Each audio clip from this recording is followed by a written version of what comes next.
The crystal chambers of the Galactic Council hummed with the voices of 100 species. Ambassador Krixtal of the Zalarian Empire raised his forearms, calling for silence among the gathered representatives. His compound eyes swept across the vast assembly hall, taking in the familiar sight of creatures from across the galaxy, the towering rock-like granite lords, the ethereal energy beings of Proxima 7, the insectoid hive queens with their clicking mandibles. Fellow counselors, Krixtal began, his voice translated instantly into dozens of languages by the Council's advanced systems. We gather today to address the human problem. A collective murmur rippled through the chamber. The humans had been a source of growing concern for the past 50 cycles. Unlike other species who joined the Galactic Council through diplomacy or conquest, humans had simply appeared one day in their crude metal ships, demanding recognition as a galactic power. They had no mighty fleets, no ancient technologies, no vast empires spanning star systems. They came from a single world on the outer rim, a planet they called Earth. Yet somehow, these bipedal mammals had managed to carve out a small territory in space, establishing mining operations and trade routes with surprising efficiency. What worried the Council more was their refusal to bow to galactic law. They operated outside the established order, taking what they needed and giving little in return. The humans have grown too bold, declared Overseer Venth, the representative of the crystalline hegemony. Her voice rang like breaking glass. They reject our authority and ignore our warnings. Yesterday they established another outpost in the Forbidden Sector without permission. Their mining operations are affecting hyperspace lanes, added General Thoss of the warrior clans, his massive frame casting shadows across several smaller delegates. 3 of our cargo vessels have reported navigation difficulties near human facilities. Krixtal nodded gravely. The situation had indeed grown problematic. The humans seemed to operate with a casual disregard for the carefully maintained balance of galactic power. They were like children playing with weapons they didn't understand, threatening to upset millions of years of established order. I propose we teach them their place.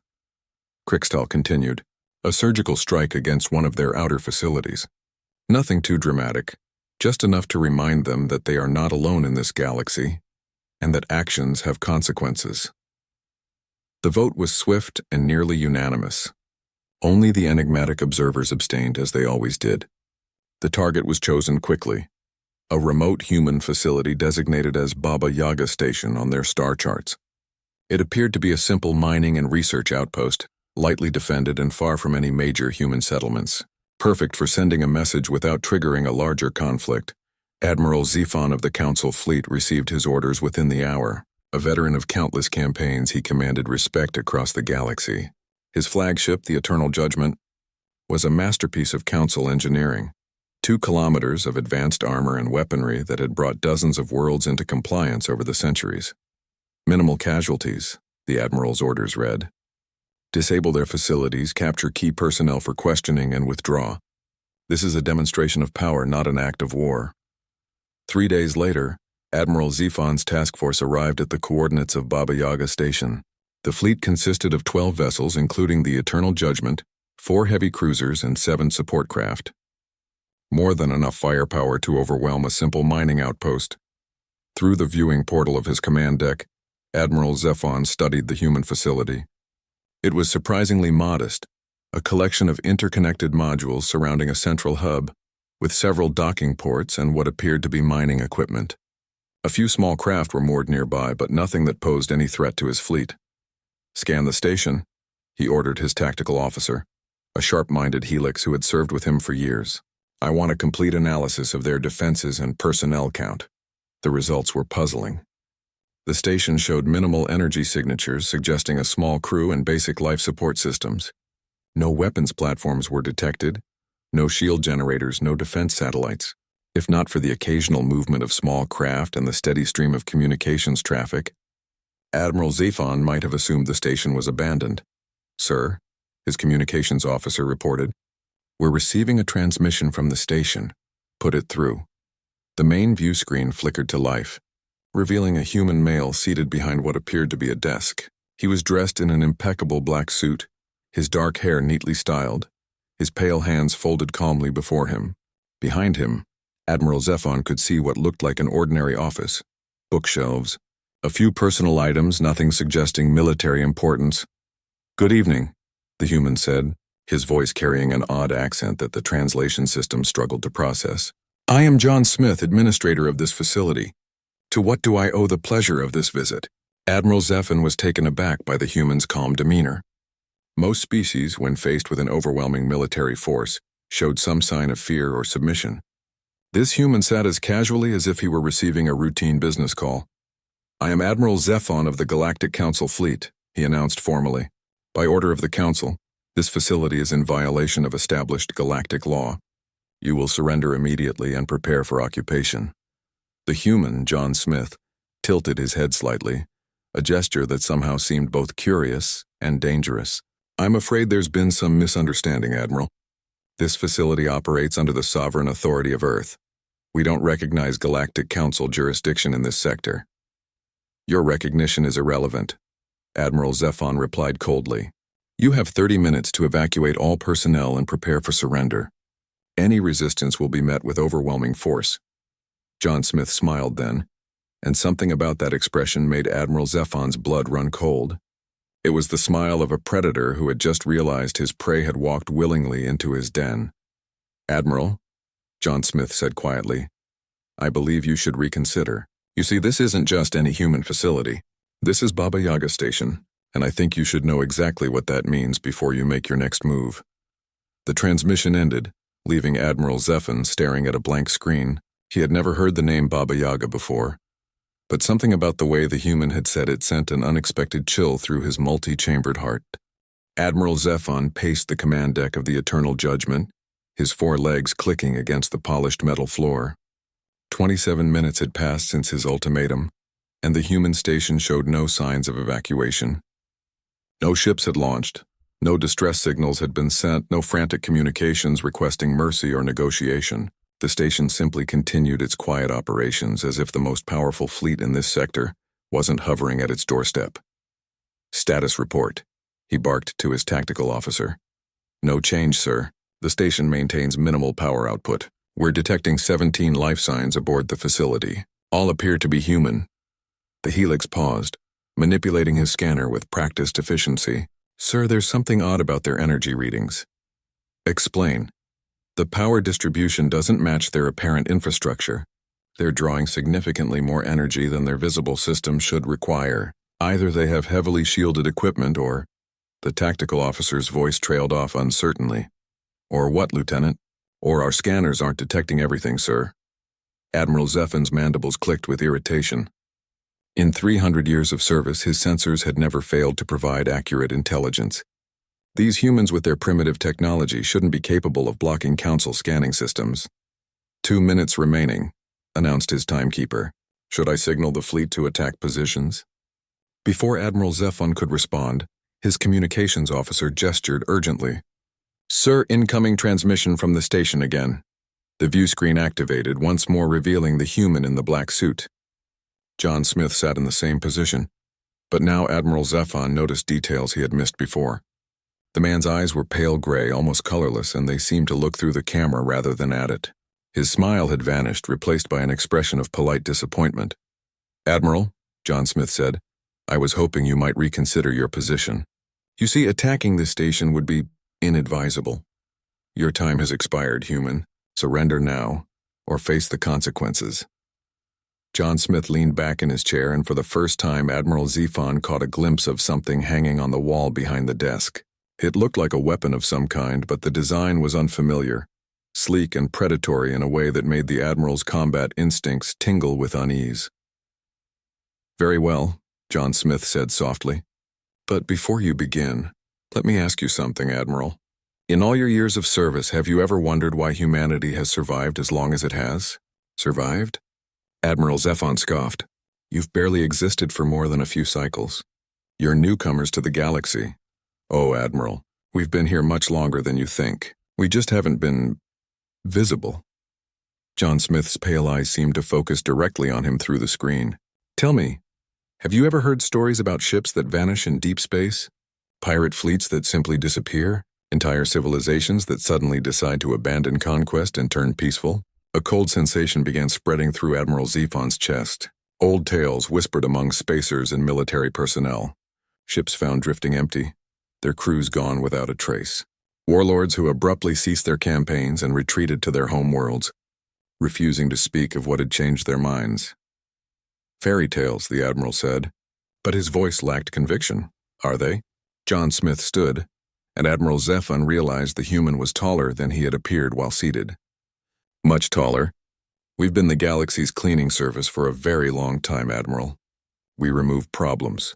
Quietly. Efficiently. Permanently. Enough of this nonsense, Admiral Zephon snarled. All ships open fire! The communication cut off just as the Council fleet unleashed its first barrage. Particle beams and plasma bolts streaked through space toward the small human station. The attack was precisely coordinated, designed to disable rather than destroy, a show of overwhelming force that would leave the humans with no choice but surrender. The energy weapon struck the station dead center, and for a moment space lit up with the brilliant discharge of destructive force. When the light faded, Admiral Zephon expected to see a crippled facility, its power systems knocked offline, its hull breached in multiple locations. Instead, the station hung in space completely unharmed. Impossible, breathed his tactical officer. Direct hits on target. The energy discharge should have been more than sufficient to— Sir! The sensor operator's voice cracked with disbelief. The station is showing 0 damage. No hull breaches, no power fluctuations. It's as if our weapons never struck it. Admiral Zephon felt his blood chill. Are you telling me that human mining station has shields capable of withstanding concentrated fire from a Council battle fleet? No, sir. That's just it. They're not showing any shield emissions at all. According to our sensors, there's nothing protecting that station except standard atmospheric containment fields. Then how? The Admiral's question was cut short as his proximity alarms began screaming. Something had appeared on their sensors, something that hadn't been there moments before. Multiple contacts, moving at impossible speeds, closing on his fleet from all directions. Report. Unknown contacts, sir. 7. No, 12. 14 vessels approaching at high velocity. They just appeared on our screens. From where? We have long-range sensors covering the entire system. Unknown, sir. They simply materialized. Admiral Zephon spun toward the main view screen and his heart nearly stopped. Emerging from what appeared to be empty space, sleek black ships glided toward his fleet like predators stalking prey. They moved with an eerie silence, no visible propulsion systems, no energy signatures that his sensors could identify. They were simply there, as if space itself had given birth to them. Size and configuration? He demanded. Each vessel approximately 400 meters in length. Design unknown, no match for any ship in our databases, sir. The tactical officer's voice dropped to a whisper. They're not showing up on our targeting systems. What do you mean? I mean our weapons can't lock onto them. They register on passive sensors, but active targeting yields nothing. It's as if they're not really there. Admiral Zephon watched in growing horror as the mysterious ships took positions around his fleet. They moved with perfect coordination. No communications traffic between them, no obvious command structure. They simply knew where to go and what to do. The lead vessel, slightly larger than the others, positioned itself directly in front of the Eternal Judgment. For a long moment, nothing happened. Then, without warning, it began to change. The black hull rippled like liquid, sections sliding apart and rearranging themselves with mechanical precision. What had been a sleek, featureless craft transformed into something altogether more menacing. Weapon ports opened along its hull like hungry mouths, each one aimed at a different Council ship. "Sir," whispered his communications officer, "incoming transmission from the lead vessel." The view screen activated once more, but this time it didn't show John Smith's office. Instead, Admiral Zephon found himself looking at what appeared to be the bridge of the black ship. The chamber was dimly lit, its walls covered with displays showing tactical information about his fleet. Every ship, every weapon, every weakness was laid bare on those screens, and standing in the center of it all was John Smith, still wearing his perfectly tailored black suit. But now Admiral Zephon could see him clearly, and the human was not at all what he had appeared to be. John Smith was pale as death itself, his colorless eyes reflecting no light. His movements were too fluid, too precise, like a machine wearing human skin. When he smiled, Admiral Zephon glimpsed teeth that were too sharp, too white, too perfect. Hello again, Admiral, John Smith said, his voice carrying easily across the void. Welcome to Baba Yaga Station. I do hope you'll enjoy your stay. Admiral Ziffan paced the command deck of the Eternal Judgment, his four legs clicking against the polished metal floor. 27 minutes had passed since his ultimatum, and the human station showed no signs of evacuation. No ships had launched. No distress signals had been sent. No frantic communications requesting mercy or negotiation. The station simply continued its quiet operations as if the most powerful fleet in this sector wasn't hovering at its doorstep. Status report, he barked to his tactical officer. No change, sir. The station maintains minimal power output. We're detecting 17 life signs aboard the facility. All appear to be human. The Helix paused, manipulating his scanner with practiced efficiency. Sir, there's something odd about their energy readings. Explain. The power distribution doesn't match their apparent infrastructure. They're drawing significantly more energy than their visible systems should require. Either they have heavily shielded equipment or... The tactical officer's voice trailed off uncertainly. Or what, Lieutenant? Or our scanners aren't detecting everything, sir. Admiral Zeffon's mandibles clicked with irritation. In 300 years of service, his sensors had never failed to provide accurate intelligence. These humans with their primitive technology shouldn't be capable of blocking Council scanning systems. 2 minutes remaining, announced his timekeeper. Should I signal the fleet to attack positions? Before Admiral Zeffon could respond, his communications officer gestured urgently. Sir, incoming transmission from the station again. The view screen activated once more, revealing the human in the black suit. John Smith sat in the same position, but now Admiral Zeffon noticed details he had missed before. The man's eyes were pale gray, almost colorless, and they seemed to look through the camera rather than at it. His smile had vanished, replaced by an expression of polite disappointment. Admiral, John Smith said, I was hoping you might reconsider your position. You see, attacking this station would be inadvisable. Your time has expired, human. Surrender now, or face the consequences. John Smith leaned back in his chair, and for the first time Admiral Zeffon caught a glimpse of something hanging on the wall behind the desk. It looked like a weapon of some kind, but the design was unfamiliar. Sleek and predatory in a way that made the Admiral's combat instincts tingle with unease. Very well, John Smith said softly. But before you begin, let me ask you something, Admiral. In all your years of service, have you ever wondered why humanity has survived as long as it has? Survived? Admiral Zeffon scoffed. You've barely existed for more than a few cycles. You're newcomers to the galaxy. Oh, Admiral, we've been here much longer than you think. We just haven't been visible. John Smith's pale eyes seemed to focus directly on him through the screen. Tell me, have you ever heard stories about ships that vanish in deep space? Pirate fleets that simply disappear? Entire civilizations that suddenly decide to abandon conquest and turn peaceful? A cold sensation began spreading through Admiral Zeffon's chest.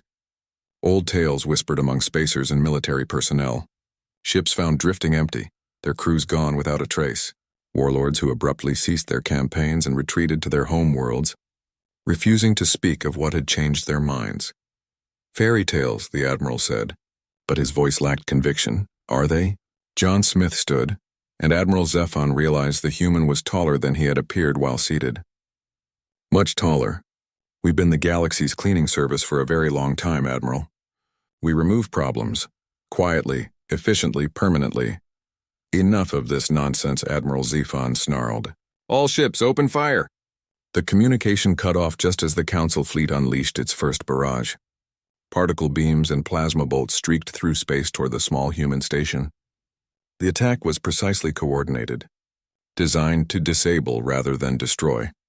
A show of overwhelming force that would leave the humans with no choice but surrender.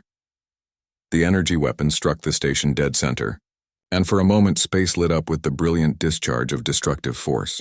When the light faded, Admiral Zeffon expected to see a crippled facility. Its power systems knocked offline, its hull breached in multiple locations. Instead, the station hung in space completely unharmed. Impossible, breathed his tactical officer. Direct hits on target. The energy discharge should have been more than sufficient to... Sir! The sensor operator's voice cracked with disbelief. The station is showing 0 damage. No hull breaches, no power fluctuations. It's as if our weapons never struck it. Admiral Zephon felt his blood chill. Are you telling me that human mining station has shields capable of withstanding concentrated fire from a Council battle fleet? No, sir. That's just it. They're not showing any shield emissions at all. According to our sensors, there's nothing protecting that station except standard atmospheric containment fields. Then how? The Admiral's question was cut short as his proximity alarms began screaming. Something had appeared on their sensors, something that hadn't been there moments before. Multiple contacts moving at impossible speeds, closing on his fleet from all directions. Report. Unknown contacts, sir. 12. 14 vessels approaching at high velocity. They just appeared on our screens. From where? We have long-range sensors covering the entire system. Unknown, sir. They simply materialized. Admiral Zephon spun toward the main view screen and his heart nearly stopped. Emerging from what appeared to be empty space, sleek black ships glided toward his fleet like predators stalking prey. They moved with an eerie silence. No visible propulsion systems, no energy signatures that his sensors could identify. They were simply there, as if space itself had given birth to them. Size and configuration, he demanded. Each vessel approximately 400 meters in length. Design unknown. No match for any ship in our databases, sir. The tactical officer's voice dropped to a whisper. They're not showing up on our targeting systems. What do you mean? I mean our weapons can't lock onto them. They register on passive sensors, but active targeting yields nothing. It's as if they're not really there. Admiral Zephon watched in growing horror as the mysterious ships took positions around his fleet. They moved with perfect coordination, no communications traffic between them, no obvious command structure. They simply knew where to go and what to do.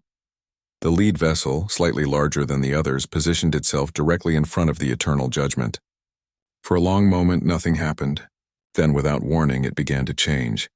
The black hull rippled like liquid, sections sliding apart and rearranging themselves with mechanical precision. What had been a sleek, featureless craft transformed into something altogether more menacing. Weapon ports opened along its hull like hungry mouths, each one aimed at a different Council ship. Sir, whispered his communications officer. Incoming transmission from the lead vessel. The view screen activated once more, but this time it didn't show John Smith's office. Instead, Admiral Zephon found himself looking at what appeared to be the bridge of the black ship. The chamber was dimly lit, its walls covered with displays showing tactical information. Admiral Zephon's command deck had fallen into stunned silence. His crew stared at their instruments in disbelief, watching readings that defied everything they knew about physics and warfare. The human ships maintained their positions around the Council fleet like patient predators, their weapons trained with surgical precision on critical systems. Analysis, Admiral Zephon croaked, his voice barely above a whisper. His tactical officer worked frantically at his console, mandibles clicking with stress. Sir, I'm reading power signatures unlike anything in our databases. These ships, they're operating on principles our science doesn't recognize. The energy output is impossible for vessels of their size. How impossible? Each of those ships is generating more power than our entire fleet combined, sir. And they're doing it with no visible power source. Admiral Zephon turned back to the view screen, where John Smith waited with infinite patience. Behind the human, the bridge displays showed intimate details of every Council vessel, structural weak points, crew locations, weapon capacities, even personal files of senior officers. Information that should have been classified beyond the reach of any intelligence service. You seem surprised, Admiral, John Smith observed, his pale eyes studying Zephon with clinical interest. Did you think humanity survived in this hostile galaxy through luck? What are you? Admiral Zephon demanded. John Smith tilted his head, a gesture that would have seemed merely curious if not for the predatory stillness that surrounded him. I am exactly what I told you I was. John Smith, administrator of Baba Yaga Station, thought about his fleet. Every ship, every weapon, every weakness was laid bare on those screens. And standing in the center of it all was John Smith, still wearing his perfectly tailored black suit. But now Admiral Zephon could see him clearly, and the human was not at all what he had appeared to be. John Smith was pale as death itself, his colorless eyes reflecting no light. His movements were too fluid, too precise, like a machine wearing human skin. When he smiled, Admiral Zephon glimpsed teeth that were too sharp, too white, too perfect. Hello again, Admiral. John Smith said, his voice carrying easily across the void. "Welcome to Baba Yaga Station. I do hope you'll enjoy your sang." Admiral Zephon's command deck erupted into chaos as klaxons wailed and tactical displays flashed urgent warnings. His crew scrambled at their stations trying to make sense of readings that defied every principle of known technology. "Sir," the sensor operator's voice cracked with panic. "The human ships, they're powering up weapons I can't even classify." Through the view screen, John Smith waited with the patience of death itself. Behind him, the displays on his bridge showed real-time feeds from dozens of locations across the galaxy. Council military bases, fleet positions, even the secured chambers of the Galactic Council itself. The scope of human intelligence gathering was beyond anything Admiral Zephon had imagined possible. 15 seconds, Admiral," John Smith said softly. Admiral Zephon's mind raced through his options. He commanded 12 of the finest ships in the Council fleet, each one capable of glassing a planet's surface. His crew consisted of the galaxy's elite military personnel, veterans of countless campaigns. Yet something in John Smith's pale eyes told him that none of that mattered here. "Sir," whispered his tactical officer, "should I signal the fleet to attack?" The Admiral looked at his screens, studying the impossible human vessels that surrounded them, ships that appeared from nowhere, weapons that couldn't be targeted, technology that operated outside the laws of physics, and behind it all this calm man in a black suit who spoke of exterminating entire fleets as if discussing the weather. 10 seconds. "Admiral?" his weapons officer pressed. "Your orders?" Admiral Zephon closed his eyes, thinking of his family back on Zelaria Prime, of the thousands of crew members under his command, of the responsibility that weighed on his shoulders. When he opened them again, his decision was made. "All ships," he said quietly, "stand down. Lower shields and power down weapons." "Sir?" His first officer stared at him in shock. "Are you surrendering to a handful of primitive human vessels?" "Look at your sensors, Commander," Admiral Zephon replied. "Look at them very carefully. Tell me what you see." The commander bent over his console, studying the readings with growing confusion. I don't understand, sir. The power signatures are impossible. These ships shouldn't be able to function, let alone pose a threat to our fleet." "Exactly. Which means we're not facing primitive humans, are we?" John Smith's voice cut through their conversation like a blade. 5 seconds, Admiral." "We surrender," Admiral Zephon announced, his voice carrying clearly through the comm system. "Council Fleet 779 surrenders unconditionally to whoever you really are." The effect was immediate. The klaxons fell silent. The threat indicators on his displays shifted to yellow, and the terrible tension that had gripped his bridge began to ease, but only slightly. "A wise choice," John Smith said, and Admiral Zephon could swear he heard genuine approval in the human's voice. "Please maintain your current positions while my teams prepare for boarding. This will go much more smoothly if everyone remains calm." "Boarding?" Admiral Zephon's heart skipped. I said you had a choice between surrender and death, Admiral. You chose surrender, but that doesn't mean your troubles are over." John Smith moved to one of his displays, which now showed detailed personnel files for every member of the Council fleet. "We need to determine exactly why the Galactic Council decided to attack a human facility." Before Admiral Zephon could respond, space around his fleet began to ripple. The human ships, which had been motionless just moments before, suddenly accelerated to impossible speeds, converging on the Council vessels like hunting wolves. But instead of weapons fire, they deployed something else entirely. Streams of what looked like liquid metal shot out from the human ships, striking the hulls of the Council vessels with surgical precision. The metallic substance spread across the armor plating like a living thing, seeking out airlocks, maintenance hatches, and docking ports. Within seconds, the alien metal had formed perfect seals around every possible entry point. "What are they doing?" Admiral Zephon demanded. "Preparing for boarding," John Smith replied matter-of-factly. "Standard procedure when processing captured vessels. The nanomaterial will create secure docking interfaces and prevent any unfortunate accidents during crew transfer." "Nanomaterial?" The Admiral's science officer looked up from his console, his face pale with shock. "Sir, that substance is rewriting our hull composition at the molecular level. It's not just creating docking ports, it's integrating with our ship's systems." As if to demonstrate the point, Admiral Zephon's tactical displays suddenly expanded, showing new information that hadn't been there before. His own ship's schematics were now overlaid with human technical specifications, revealing modifications being made in real time by the alien nanomaterial. Life support optimization in progress, announced a new voice from his ship's speakers. A voice with a distinctly human accent. Artificial gravity adjusting to accommodate multi-species crew transfer. Atmospheric composition shifting to universal standard. That's impossible, breathed his engineering chief. They're taking control of our environmental systems from the outside. Is it really impossible? John Smith asked from the view screen. Or are you simply learning that your understanding of technology is somewhat limited? Through the observation ports along his ship's hull, Admiral Zephon could see the human vessels moving into docking position. Up close, they were even more unsettling. Their hulls seemed to flow and shift like living tissue, adapting their configurations to match the Council ship's docking mechanisms perfectly. How? The Admiral whispered. Trade secret, John Smith replied with that terrible smile. But since you're curious, I'll share something interesting. Do you know what humanity's greatest advantage has always been, Admiral? Apparently, technology we can't comprehend. No. Adaptation. John Smith gestured to his displays, which now showed historical footage of human colonies under attack by various alien species.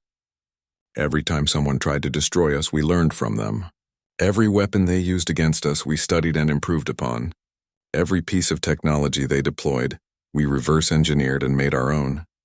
The images shifted, showing the aftermath of those attacks. Human ships bearing design elements from dozens of different species. Weapons that combined multiple alien technologies. Defensive systems that shouldn't have been possible for a single race to develop. The crystalline hegemony tried to bombard our colonies with resonance weapons 30 years ago. John Smith continued conversationally. Lovely technology. Disrupts molecular bonds at the quantum level. Very effective against organic targets. We spent 6 months studying the wreckage of their ships, and now we use improved versions of those same weapons. The Void Hunters attempted to raid our outer settlements with their phase shift drives, he went on. Marvelous engineering allows ships to partially exist outside normal spacetime. We incorporated that technology into our own vessels, as you've no doubt noticed. Admiral Zephon realized with growing horror that every impossible technology he'd witnessed, the ships appearing from nowhere, the inability to target them properly, the power sources that defied physics, of it was stolen and improved upon from species that had made the mistake of attacking humanity. 23 different civilizations have tried to conquer or destroy human space in the past century, John Smith said. Each one thought they possessed superior technology, superior tactics, superior firepower. They were all correct, Admiral. They did possess superior technology. What happened to them? We took it. John Smith's pale eyes fixed on the camera with predatory intensity.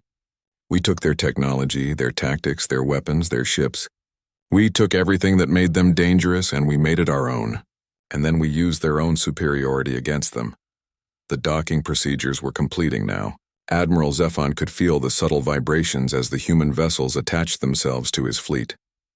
Seals engaged with mechanical precision, airlocks synchronized, and atmospheric exchanges began. Through it all, his ship's systems continued to report modifications being made by the invasive nanomaterial. The irony is beautiful, isn't it? John Smith mused. Every species in the galaxy looks down on humanity as primitive newcomers. They see our simple ships and basic weapons and assume we're no threat. They never realize that we're carrying the combined military might of every civilization that ever tried to exterminate us. Sir, Admiral Zephon, security chief, reported, his voice tight with tension. We have multiple contacts in the main docking bay. Human personnel are coming aboard. Let them, the Admiral ordered. There was no point in resistance now, even if his crew could somehow fight off the boarding parties. The human ships had already demonstrated they could disable or destroy his fleet at will. One more thing. Admiral, John Smith said as the transmission began to fade, you mentioned that attacking you would constitute an act of war against the Galactic Council. You're quite right. It would be. His smile widened, revealing those two sharp teeth, which is why officially this never happened. Your fleet will be reported as destroyed by unknown raiders, while investigating suspicious activity in this sector. Very tragic. No survivors, but we'll still be alive. Some of you will be. The ones we determine were simply following orders, who pose no real threat to human interests. You'll be given new identities and relocated to peaceful worlds where you can live out your lives in quiet contentment. John Smith's expression grew colder. The others, those who actively promote galactic conquest, who view other species as inferior, who would see humanity wiped out given the chance, they'll be processed differently. Processed? Think of it as very permanent retirement, Admiral. The transmission ended, leaving Admiral Zephon staring at a blank screen while alien footsteps echoed through the corridors of his ship. Somewhere in the distance, he could hear his crew being politely but firmly directed by their new captors. As the reality of his situation settled in, Admiral Zephon found himself wondering how many other fleet commanders had sat in similar circumstances, watching their careers and potentially their lives end at the hands of beings they had fatally underestimated. The galaxy, he was beginning to realize, was a far more dangerous place than the Galactic Council had ever imagined, and humanity, true humanity, was the apex predator lurking in its darkest shadows. In the crystal chambers of the Galactic Council, Ambassador Crixtal paced before the emergency assembly with growing agitation. 3 days had passed since Admiral Zephon's fleet had departed for the human facility, and there had been no communication since their arrival at the target coordinates. Honorable Counselors, Crixtal announced to the gathered representatives, we face an unprecedented situation. Admiral Zephon's task force has gone completely silent. No status reports, no communications, no response to our attempts at contact. The assembly buzzed with concerned murmurs. Fleet Admiral Zephon was known throughout the galaxy for his meticulous attention to protocol. Radio silence from such a commander was unthinkable. Perhaps they encountered technical difficulties, suggested Overseer Venth, though her crystalline voice carried little conviction. Deep space operations can be unpredictable. For 3 days? General Thoss rumbled from his massive frame. No, something has happened to them. The question is what? Have we detected any enemy fleet movements in that sector? Asked the representative from the Hive Queens, her mandibles clicking nervously. That's just it, Crixtal replied, manipulating the holographic display at the center of the chamber. Our long-range sensors show nothing. No battles, no energy discharges, no debris fields. The fleet simply vanished. Counselor Nerith of the Silicon Collective, one of the galaxy's most ancient species, spoke for the first time in the session. Her voice carried the weight of eons. There are whispers, young Crixtal. Stories told in the dark corners of space bars and freight stations. Tales of ships that vanish when they trouble certain species. Superstition, scoffed General Thoss. We're dealing with humans, a primitive species barely out of their home system. Are they?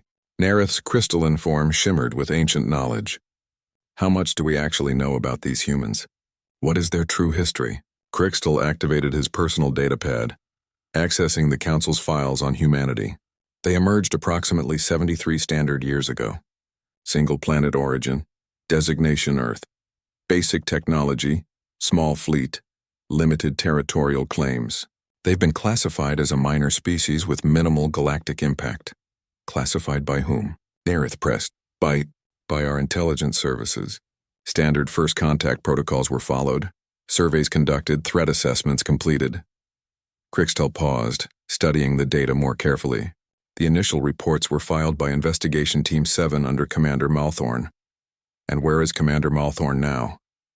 Crixtal's expression grew confused as he searched the records. That's odd. According to this, Commander Malthorn died in a transport accident 2 years after filing his report on humanity. His entire investigation team was reassigned to different sectors. How convenient, Nerith observed dryly. General Thoss shifted impatiently in his seat. What are you suggesting, Counselor? That the humans somehow eliminated an entire investigation team? I'm suggesting that we may have made our decisions based on incomplete information. Nerith's ancient voice carried a chill that made several representatives step back. Tell me, Crixtal, have you personally verified any of the data in our human files? Well, no, but standard protocols assume that the species being investigated cannot manipulate our information systems. Nerith moved to the central display, her crystalline fingers dancing over the controls with surprising dexterity. But what if they can? The holographic display shifted, showing a timeline of human expansion into galactic space. At first glance, it looked exactly as the Council's files indicated, a steady but unremarkable spread from their home system into neighboring sectors. But as Nerith manipulated the display, anomalies began to appear. "Look at these trading routes," she said, highlighting certain shipping lanes. "According to our records, humans began using these passages 5 years ago. But cross-reference them with independent merchant reports, and you'll find references to human vessels in these same lanes dating back decades." The assembly fell silent as the implications sank in.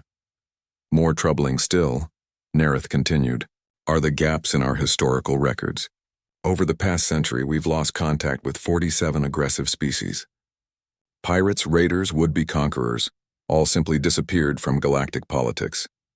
According to our files, they either destroyed themselves through internal conflicts or abandoned expansion to focus on domestic development. That's not unusual," protested Overseer Venth. "Civilizations do sometimes choose peace over conquest. 47 of them? All violent species suddenly turning peaceful within the same century that humans appeared in the galaxy?"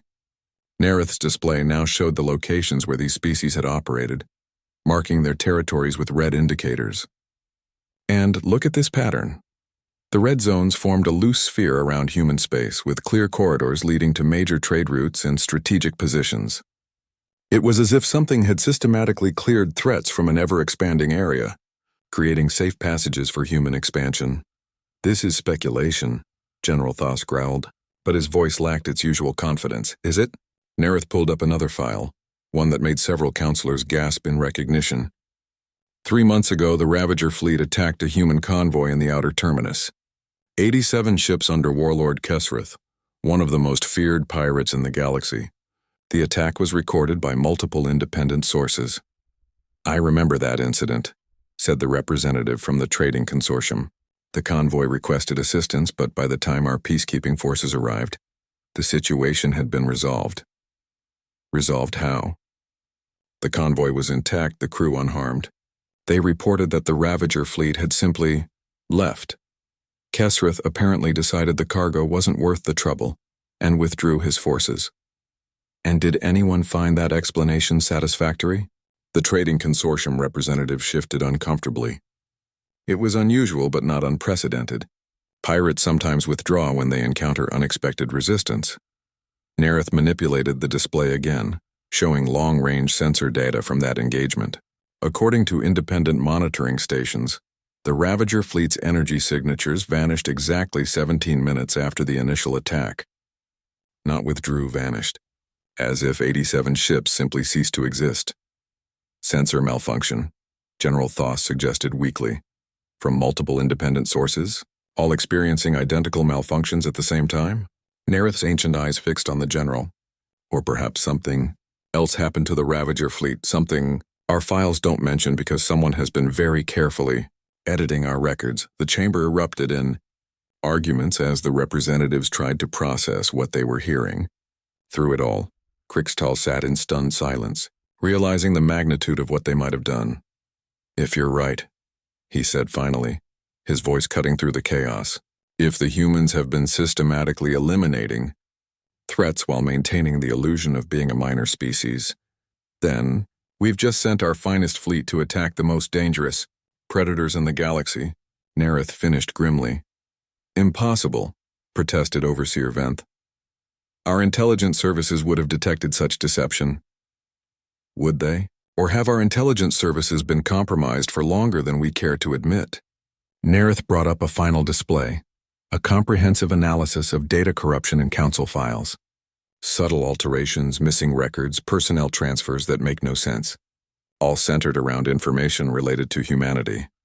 The evidence was overwhelming. For decades, possibly longer, someone had been systematically altering the Council's understanding of human capabilities and intentions. Every threat assessment, every strategic evaluation, every piece of intelligence had been carefully crafted to present humanity as harmless newcomers, while their true nature remained hidden. "Sir?"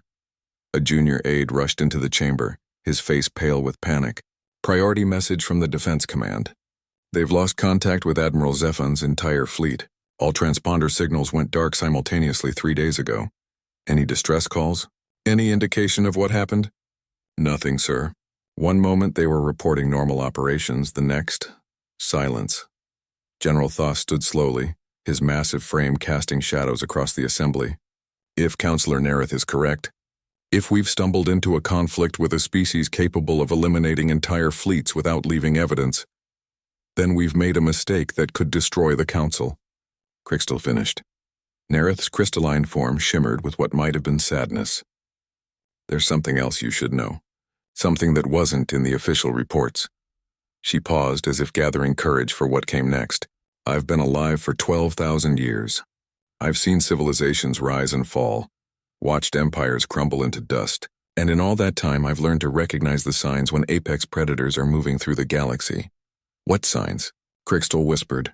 The sudden pacification of aggressive species, the mysterious disappearance of would-be conquerors, the way trade routes become inexplicably safer over time. Nerith's ancient eyes swept across the assembly. For the past century, those signs have been everywhere.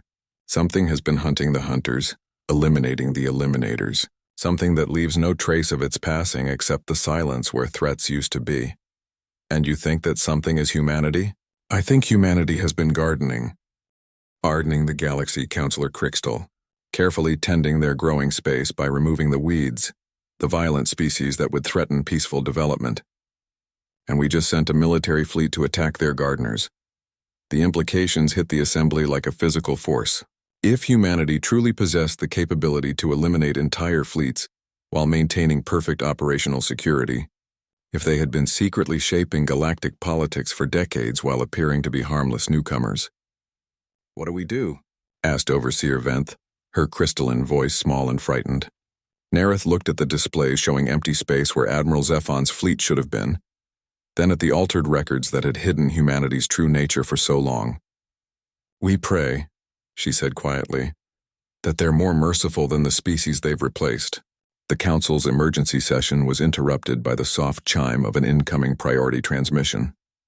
Crystal gestured for silence as the chamber's central display activated, expecting perhaps word from a search and rescue operation or intelligence from the missing fleet. Instead, the screen showed a familiar figure in an immaculate black suit. Good evening. Honorable counselors, John Smith said, his pale eyes studying each representative with clinical precision. I trust you've been wondering about the fate of Admiral Zephon's fleet. The assembly erupted in shocked murmurs. How was this human accessing their most secure communications? How did he even know about their emergency session?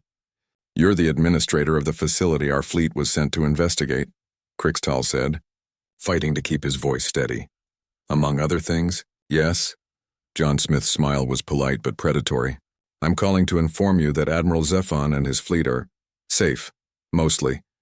They've been processed according to standard protocols. Processed? General Thoth rumbled, his massive frame bristling with barely contained aggression. Evaluated, interviewed, categorized. We've determined which of your personnel were simply following orders and which posed genuine threats to galactic stability. John Smith consulted what appeared to be a data pad off-screen. I'm pleased to report that 73% of your crews fell into the first category. They're being relocated to comfortable retirement worlds where they can live out their lives in peace. And the others? Nerith asked, though her ancient voice suggested she already knew the answer. The others believed that might made right. That superior firepower justified conquest. That other species existed solely for their benefit. John Smith's expression didn't change. But somehow the temperature in the council chamber seemed to drop. They've been permanently retired from galactic affairs. You murdered them, Overseer Venth whispered, her crystalline form flickering with outrage. We eliminated threats to peaceful coexistence, John Smith corrected gently, just as we've been doing for the past century and a half. The galaxy is a much safer place without individuals who view genocide as a viable political tool. Crystal felt his world spinning out of control. A century and a half? But humans have only been in space for 73 years. According to your records, yes. Records we helped create.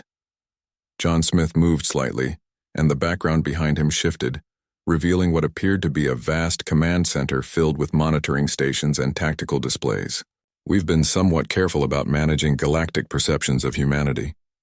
It's easier to operate when people underestimate you.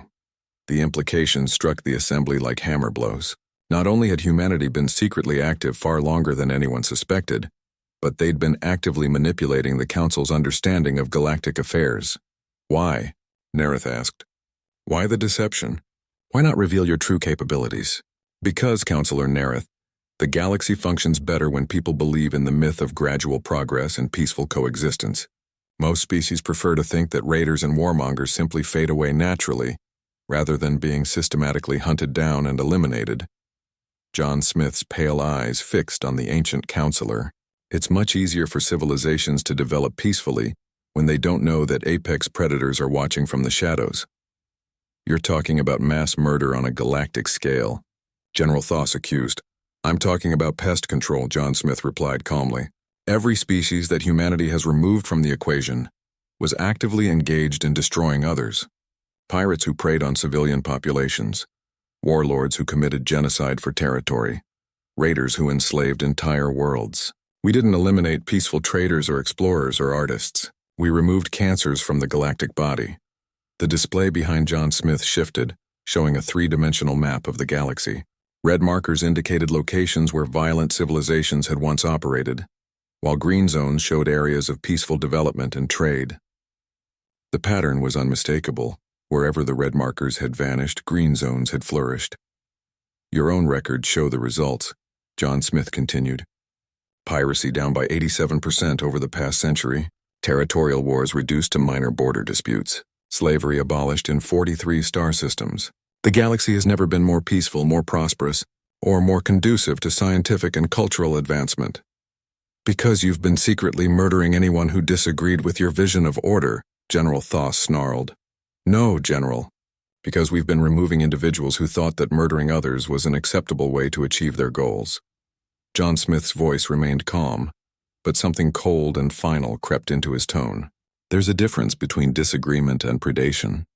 We don't eliminate species for having different philosophies or cultures. We eliminate them for committing atrocities. Crixtall found his voice, though it trembled with the magnitude of what he was learning. What happens now? Will you eliminate the Council as well? That depends entirely on what the Council chooses to do next. John Smith consulted his datapad again. You ordered an attack on a human facility based on what you believed to be humanity's weakness and your own superior strength. That suggests a concerning mindset among your leadership. It was a measured response to human expansion. It was an act of aggression against a peaceful species, John Smith interrupted. But we understand that your decision was based on incomplete information.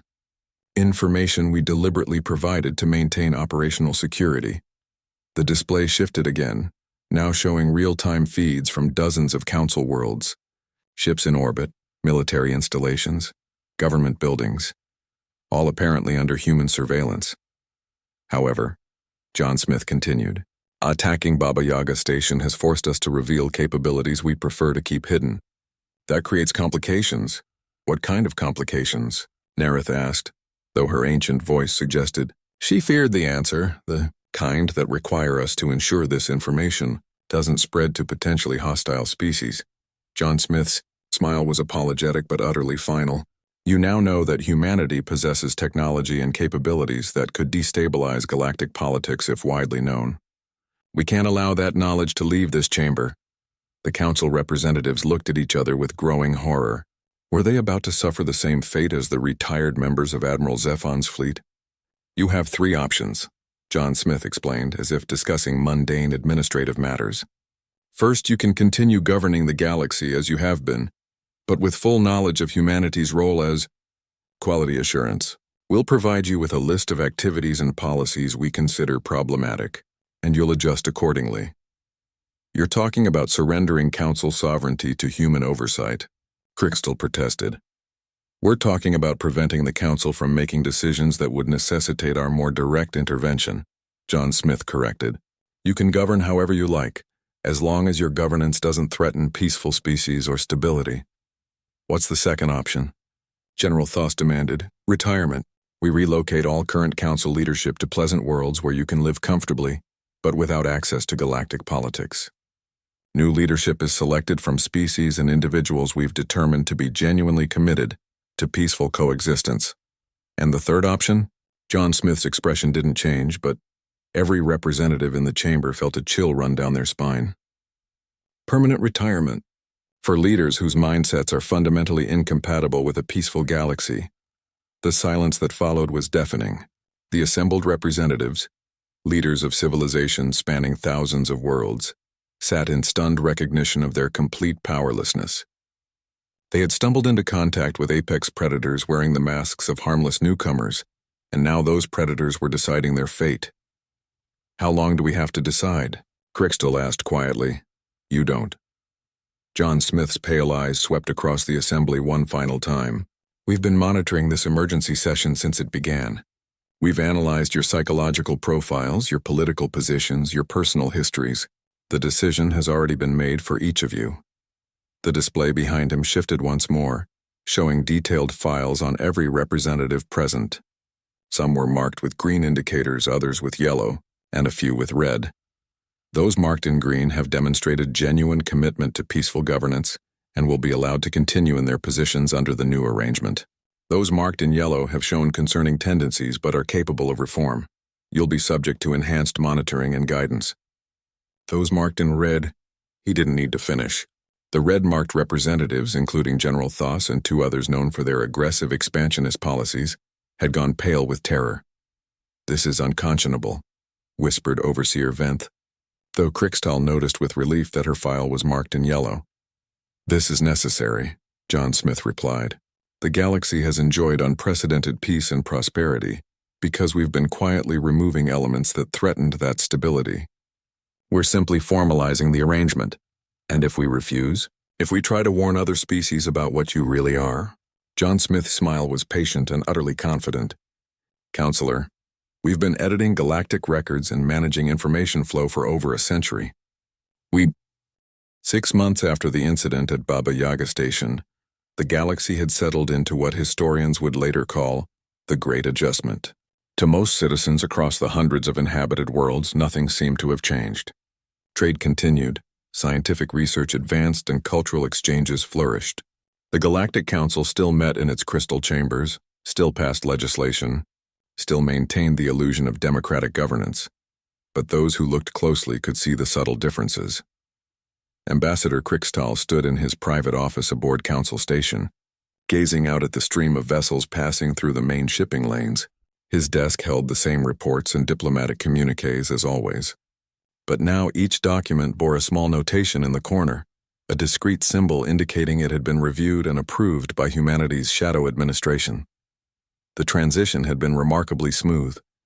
Of the 137 representatives who had witnessed John Smith's revelation, 91 had received green classifications and continued in their positions. 23 yellow classified counselors underwent what was diplomatically termed enhanced consultation, regular meetings with human advisors who helped guide their decisions toward more stable policies. The 23 red classified representatives had simply vanished. Official records showed various explanations: retirements due to health concerns, family obligations requiring a return to homeworlds, tragic accidents during routine travel. Their replacements were individuals carefully selected for their commitment to peaceful governance and galactic stability. No one questioned the coincidence. Crixtal's contemplation was interrupted by a soft chime indicating an appointment. He turned from the window as his office door slid open, revealing a familiar figure in an impeccable black suit. "Good afternoon, Ambassador," John Smith said, entering with the quiet confidence that had become so familiar over the past months. "I trust you're well?" "As well as can be expected," Crixtal replied, gesturing to a chair across from his desk. "The Council approved the mining rights legislation you suggested. The Outer Rim species are quite pleased with the new protections." "Excellent. Stable resource distribution prevents a lot of potential conflicts." John Smith settled into his chair with fluid grace. "Any concerns from the representatives?" "A few questions about the specifics, but nothing problematic. They've learned to trust the guidance." Crixtal paused, studying the human who had become his regular visitor. "I have to ask, how many of us are there? How many species know the truth about humanity's role?" "Fewer than you might think. The Council leadership, key military commanders, heads of major trading consortiums, perhaps 3,000 individuals across the galaxy with full knowledge of our operations." John Smith's pale eyes showed something that might have been satisfaction. Most people prefer the comfortable lie to the unsettling truth. And how long can you maintain this system? Eventually someone will discover the deception. Someone discovers it regularly, John Smith replied with that familiar smile. We deal with those situations as they arise, sometimes through information management, sometimes through recruitment, occasionally through more permanent solutions. The galaxy is vast, Ambassador. There's room for many different arrangements. Crystal nodded slowly. He'd learned not to press for details about humanity's permanent solutions. The past 6 months had shown him that some knowledge was better left unexamined. There's something I've been wondering about, Crystal said after a moment. Why maintain the charade at all? With your capabilities, you could openly rule the galaxy. Why hide behind councils and committees? John Smith was quiet for a long moment, his expression thoughtful. Tell me, Ambassador, what do you know about human psychology? Very little, I'm afraid. Humans have an interesting relationship with authority. We're capable of remarkable cooperation when we believe we're choosing our path freely, but we become rebellious and destructive when we feel controlled. John Smith stood and moved to the window, gazing out at the bustling space lanes. Open domination would work in the short term, but eventually it would corrupt both the rulers and the ruled. So you prefer to guide from the shadows? We prefer to create conditions where people naturally choose stability and cooperation over conflict and conquest. When species develop peacefully because they're free from external threats, when trade flourishes because pirates are eliminated, when scientific advancement accelerates because resources aren't wasted on warfare, that's not control, Ambassador. That's cultivation. Crystal found himself thinking of Counselor Nereth's words from that fateful session months ago. Humanity as gardeners tending the galaxy by removing weeds and nurturing growth. The metaphor had proven more accurate than anyone realized. What about Earth?